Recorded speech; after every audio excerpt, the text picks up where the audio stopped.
Good day, my friends. I'm out for a walk in the morning. It's cool and crisp. The sun is just coming up over the trees there. It's a wonderful day to be out for a walk and enjoying the life God has given us. I hope you're enjoying the life God has given us.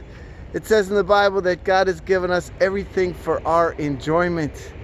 And so I hope that's an enjoying day for you today. And if not, if there are things you're facing, challenges, difficulties, losses that are making this a hard day, know that the love of the Lord is with you. He will never leave you or abandon you. And He is working for your good in all things. I want to talk today about a term that we hear a lot in recent days called cancel culture. Cancel culture refers to the popular practice today of withdrawing support, that is canceling, that's where it comes from, support for public figures or companies after they say or do something that's objectionable or offensive or you disagree with. And I think it's true that we're doing this more often. Someone says or does something and we say we're done with that person. We cancel them. Now, my daughter Emily had an interesting reflection on cancel culture.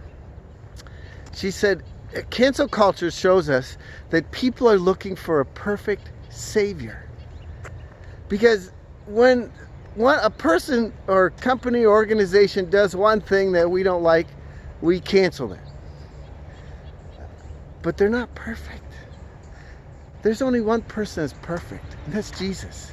He is the perfect savior that everyone is looking for. It says in the Bible, in Paul's letter to the Corinthians, second letter to Corinthians, chapter 5, verse 21, it says this: God made Jesus who had no sin. In other words, Jesus was perfect. He perfectly followed the values of God and lived by them every day of his life. God made Jesus who had no sin to be sin for us, so that in Jesus we might become the righteousness of God. So let me put this together. Jesus is a perfect Savior because He's without sin. But He became sin for us. He took on our imperfections so that we might become perfect before God. That's awesome. So when we're thinking about looking for that perfect Savior, there's only one place to go, and that's Jesus.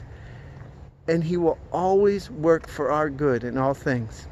And I guess here's another thing that we learn from Jesus when it comes to who we're looking for, who we're looking towards to be in any way our Savior, or to be, the one that's going to bring good into our lives.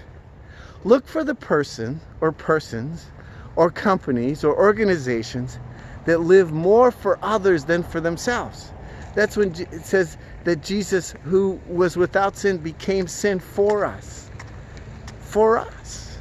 A good clue as to who we should follow is that person who lives not so much for themselves, but for others, who sacrifices and gives for the sake of others. And that's what Jesus did for us. And that's why He is, in all ways, the perfect Savior. May that be an encouragement for you today as you continue to faithfully follow Jesus, who is our perfect Savior. Have a great day.